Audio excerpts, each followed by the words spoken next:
आप जिससे प्यार करते हो वो आपको धोखा देकर भाग गया। अगर वो बहुत सालों बाद आपके सामने आया तो आप क्या करोगे? हेलो फ्रेंड्स, आज की हमारी मूवी इनविटेशन ये 2020 की इसी स्टोरी लाइन पर बेस्ड एक कोरियन मूवी है। इस मूवी के बारे में ज्यादा बताना एक स्पॉइलर हो जाएगा, तो डायरेक्टली वीडियो को शुरू करते हैं। मूवी स्टार्ट होती है और हमारे मेन कैरेक्टर को, जिसका नाम हम वॉल्टर रखेंगे, उसे एक कॉल आता है। इस कॉल से हमें पता चलता है कि उसके घर पर कोई 3 दिनों में आने वाला है। इस कॉल की वजह से वो बहुत ही डिस्टर्ब था। आज रात उसे सही से नींद भी नहीं आई। जिसका कॉल आया था उसे वॉल्टर को छोड़े हुए 17 साल हो चुके हैं। हर दिन वॉल्टर ने गिना है। वॉल्टर जहाँ पर रहता है वहीं पर एक मास्टर भी रहते हैं। उसे अब नींद आ नहीं रही थी तो उन मास्टर के पास वो चला गया। उन्हें वो कुछ बनाने के लिए कहता है। मास्टर कहते हैं कि बनाने में जरा देर लगेगी पर टाइम में वो कर पाएंगे। यहाँ पर मास्टर को भी पता था कि वो आ रही है। वॉल्टर से जो मिलने वाली है उसका नाम हम स्काइलर रखेंगे। 3 दिनों में स्काइलर आएगी तो सारे घर की साफ सफाई वॉल्टर करता है। उसके साथ जब स्काइलर थी तो जैसा घर था उसी तरीके से फिर से रिक्रिएट करना चाहता है। वो मास्टर के पास आया। उसने कहा, यहाँ पर एक पेंटिंग थी, मैंने तुम्हें उसे डिस्ट्रॉय करने के लिए कहा था, पर मास्टर ने इसे सेव कर रखा है। ओरिजिनल इस पेंटिंग का जो आर्टिस्ट था उसे उसने पेंटिंग वापस कर दी थी। अब वॉल्टर उस आर्टिस्ट के पास जाता है। यहाँ के रास्ते सब कुछ देखकर वॉल्टर को फिर से स्काइलर की याद आती है। उसे याद आता है कि जब वो एक साथ थे तो हमेशा यहाँ आया करते थे। आर्टिस्ट के पास जिस पेंटिंग को लेने के लिए जा रहा है वो पेंटिंग भी उसने स्काइलर के साथ खुद पेंट हुए देखी थी। अब वॉल्टर आर्टिस्ट के पास आया। उसे कहता है कि आपके पास वो पेंटिंग है? आर्टिस्ट पूछता है तुम्हें क्यों चाहिए, क्या वो वापस आ रही है? वॉल्टर कहता है कि हाँ। आर्टिस्ट पूछते हैं कि तुम उससे चाहते क्या हो? वॉल्टर कहता है मुझे उससे कुछ क्वेश्चंस पूछने हैं। आर्टिस्ट कहते हैं कि इससे कुछ भी तुम्हें फायदा नहीं होगा। जो पेंटिंग तुमने मुझे दी थी वो मैंने जला दी है। वो वॉल्टर को वार्न करते हैं कि स्काइलर बहुत ही डेंजरस है, उससे दूर रहना ही सही होगा। इनकी मीटिंग खत्म हो गई और फिर वॉल्टर वहां से चला गया। इसके बाद नेक्स्ट सीन में हम एक लड़के को स्वॉर्ड फाइट की कंपटीशन में देखते हैं। उसके साथ उसकी मदर भी है। इस लड़के की मदर ही हमारी स्काइलर है। इस सिटी में आ चुके हैं और एक होटल में है। स्काइलर रेडी होकर नीचे जाकर ड्रंक होने वाली थी। ये उसके बेटे को पसंद नहीं आया। उसके बेटे का नाम हम फ्लिन रखेंगे। स्काइलर कहती है कि मैं बहुत सालों बाद इस टाउन में वापस आई हूँ, मुझे अच्छा दिखना है। थोड़ी देर में फ्लिन भी नीचे आ गया। स्काइलर से पूछता है कि हम ये सब अफोर्ड कैसे कर सकते हैं, हमारे पास तो इतने सारे पैसे भी नहीं है। स्काइलर कहती है तुम्हारे ग्रैंडफादर बहुत ही रिच है। फ्लिन को अपने ग्रैंडफादर के बारे में कुछ भी पता नहीं था तो पूछता है मुझे उनके बारे में और भी कुछ बताओ। स्काइलर कहती है कि वो बहुत ही अच्छे बिजनेसमैन थे। फ्लिन पूछता है कि अगर उनके पास इतने पैसे थे तो हम यहाँ वहाँ क्यों भटकते रहते हैं? स्काइलर इस बात को एक्सप्लेन नहीं कर सकती। उसने कुछ तो बहुत ही बुरा किया है। नेक्स्ट सीन में हम देखते हैं वॉल्टर सब उसकी पुरानी चीजें देख रहा था। इन चीजों में एक फोटो थी जिसमें वो, स्काइलर और उसका ब्रदर था। उसके पास एक टेप भी है जिसे अब तक उसने सुना नहीं है। अगले दिन फ्लिन डायरेक्टली वॉल्टर के पास आया। वॉल्टर को फ्लिन के बारे में कुछ भी पता नहीं था और फ्लिन कहता है कि मैं आपके ब्रदर का बेटा हूँ, यानी कि वॉल्टर उसका अंकल है। वॉल्टर ने फ्लिन को कहा कि अगर तुम यहाँ अपने फादर को ढूंढ रहे हो तो उनकी डेथ 3 साल पहले ही हो चुकी है। फ्लिन को इसके बारे में पता था। वॉल्टर से कहता है कि मैं जानना चाहता हूँ कि मेरे फादर कैसे थे। वॉल्टर कहता है कि वो मेरे ऑपोजिट थे, वो अपने आप को बहुत ही बोरिंग मानता है। तो उसका ब्रदर ये बहुत ही एक्साइटिंग था। इसके बारे में हमें और भी पता चलेगा। यही पर पास फ्लिन ने एक वुडन स्वॉर्ड देखी। वॉल्टर ने नोटिस करता है और कहता है मुझे बहुत साल हो चुके इसे ट्राई किए हुए। फ्लिन वॉल्टर से एक मैच खेलना चाहता है। ये दोनों स्वॉर्ड फाइट करते हैं। इस स्वॉर्ड फाइट में वॉल्टर फ्लिन को हरा देता है। ये जो हुआ इस पर फ्लिन बिलीव नहीं करता क्योंकि एक बहुत ही अच्छा स्वॉर्ड फाइट का प्लेयर है और वॉल्टर उससे भी अच्छा। इसके बाद वॉल्टर उसे पूछता है तुम यहाँ आए क्यों हो? फ्लिन कहता है कि मेरी मदर ने तुम्हें बहुत सारे लेटर्स लिखे थे, क्या तुमने वो पढ़े थे? ये लेटर्स वॉल्टर ने पढ़े नहीं। फ्लिन कहता है मैं और मेरी मदर हम अलग अलग कंट्री में घूमते रहे हैं, एक जगह पर हम रुके नहीं, एक स्टेबल लाइफ हमने जी नहीं। हमारे पास पैसे नहीं थे तो अलग अलग जगह पर हमें रहना पड़ा और वो चाहता है कि वो एक स्टेबल जिंदगी जिए। इसी शहर में इसी घर में वो रहना चाहता है। वॉल्टर से कहता है कि अब तुम इस घर से चले जाओ। वॉल्टर कहता है कि मैं मेरे ही घर से क्यों चला जाऊंगा? फ्लिन कहता है कि तुम्हारी वजह से मेरी और मेरी मदर का यह हाल हुआ है, अब तुम्हें चले जाना चाहिए, मुझे एक स्टेबल लाइफ जीनी है।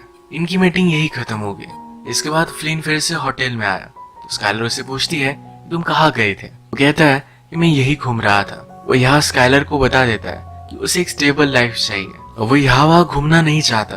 अगले दिन जब सुबह हुए तब आर्टिस्ट ने वॉल्टर को पेंटिंग भेज दी थी। ये वही पेंटिंग है जिसके बारे में आर्टिस्ट ने कहा कि मैंने जला दी थी। इस पेंटिंग के साथ उसने एक लेटर भी लिखा है। इसमें आर्टिस्ट लिखता है कि जो भी क्वेश्चंस की तुम आंसर चाहते हो, आई होप तुम्हें वो आंसर मिल जाए। इसके बाद वॉल्टर एक जगह पर क्रॉकरी लेने के लिए आया। जैसे कि हमें पता है कि जब स्काइलर उसे छोड़कर गई थी तो जिस तरीके का घर था उसी टाइप के घर को रिक्रिएट करना चाहता है। अब स्काइलर से मिलने की रात आ चुकी है। वॉल्टर रेडी हो जाता है। उसने नोटिस किया कि जिस तरीके से वो घर छोड़कर गई थी ये अभी भी उसी तरीके का है। वो घर में जब पेंटिंग देखती है तो कहती है ये बहुत ही ब्यूटीफुल है। यहाँ पर वो इस पेंटिंग के बारे में भूल चुकी थी। वो पूछती है क्या कल मेरा बेटा यहाँ आया था? वॉल्टर कहता है कि हाँ, वो फ्लिन की मदर ही है। तो उसके बारे में उसे सब कुछ पता होता है। अब हमें फ्लैशबैक से सब कुछ चीजें पता चलती है कि हुआ क्या था। एक दिन वॉल्टर का ब्रदर वॉल्टर के पास स्काइलर को लेकर आया हुआ था। वॉल्टर ने जब स्काइलर को फर्स्ट टाइम देखा था तभी उसे पता चल गया था यही उसकी वाइफ बनेगी।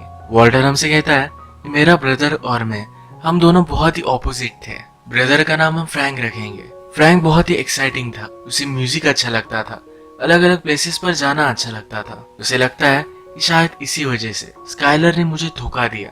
फ्रैंक ने वॉल्टर को कहा था कि स्काइलर सिर्फ उसकी एक फ्रेंड है। इसी वजह से वॉल्टर ने स्काइलर को अप्रोच किया था। स्काइलर और उसमें फिर एक अच्छी सी रिलेशनशिप डेवलप हुई। फाइनली वॉल्टर ने स्काइलर को उससे शादी करने के लिए पूछ लिया। उन दिनों स्काइलर हमेशा वॉक करने के लिए इवनिंग में जाया करती थी। वो कहाँ जाती थी इसके बारे में वॉल्टर ने कभी उससे पूछा नहीं था। एक दिन वॉल्टर जब फ्रैंक के पास आया तब वही उसने स्काइलर के इनर वेयर देखे। उसे पता चल गया स्काइलर और उसके ब्रदर में अफेयर है। फिर से हम प्रेजेंट देखते हैं। वॉल्टर स्काइलर को टी के लिए पूछता है। वो कहता है जिस रात तुम मुझे छोड़ कर गए उस रात जो टी तुमने मुझे पिलाई थी ये वही टी है। फ्लैशबैक में हम उसी सीन को देखते हैं। स्काइलर वॉल्टर को टी पिला रही थी। वॉल्टर टी को पी लेता उससे पहले ही स्काइलर ने उसे रोक लिया। इसके बाद वो वहां से चली गई थी। और प्रेजेंट में वॉल्टर कहता है कि उस टी को मैंने लेक में डाल दिया था। अगले दिन उस लेक के सब फिशेस मर गए, यानी कि स्काइलर वॉल्टर को पॉइजन कर रही थी। अब जो टी वॉल्टर ने स्काइलर को ऑफर की है स्काइलर भी वो पी लेती है। वॉल्टर अब स्काइलर से पूछता है हमारी शादी के एक दिन पहले क्या तुम मुझे सचमुच में मारना चाहती थी? स्काइलर के साइलेंस से उसे पता चल जाता है कि सच था।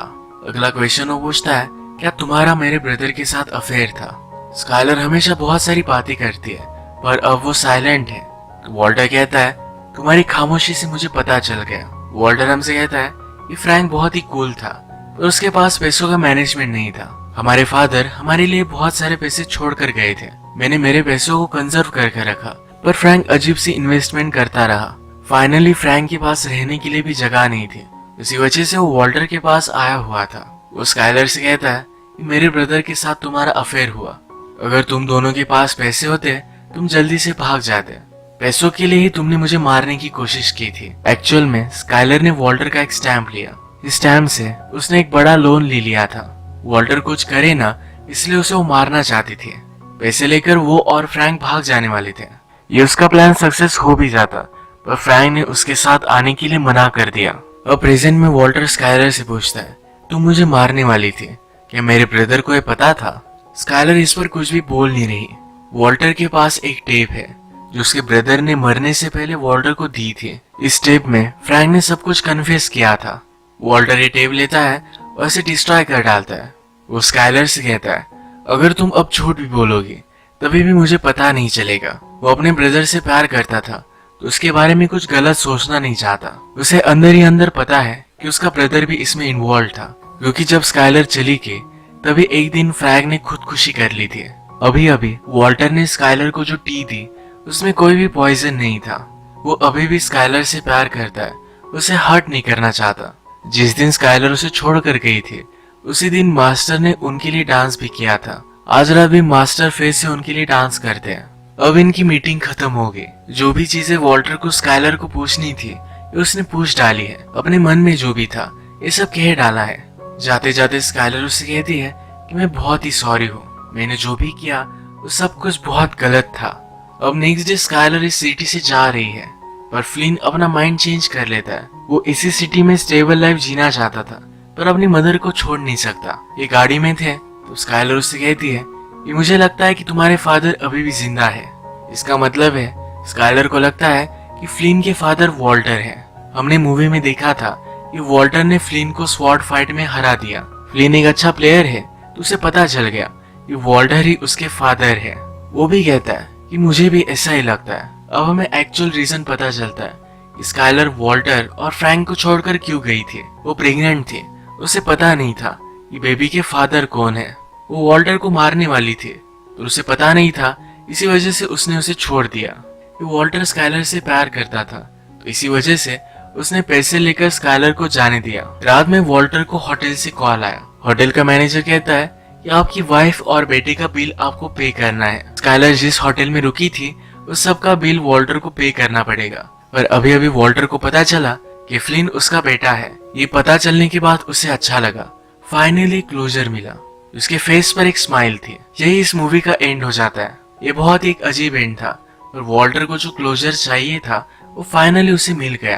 तो अगर आपको ये वीडियो अच्छा लगा तो प्लीज इस वीडियो को लाइक कर दीजिएगा। ये बहुत सारी मूवीज लेकर आते रहता तो प्लीज इस चैनल को सब्सक्राइब कर दीजिए और बेल नोटिफिकेशन आइकॉन दबाना मत भूलिएगा। हम फिर से मिलेंगे और एक नई मूवी के साथ। तब तक के लिए थैंक यू और आप अपने आप का ख्याल रखिए।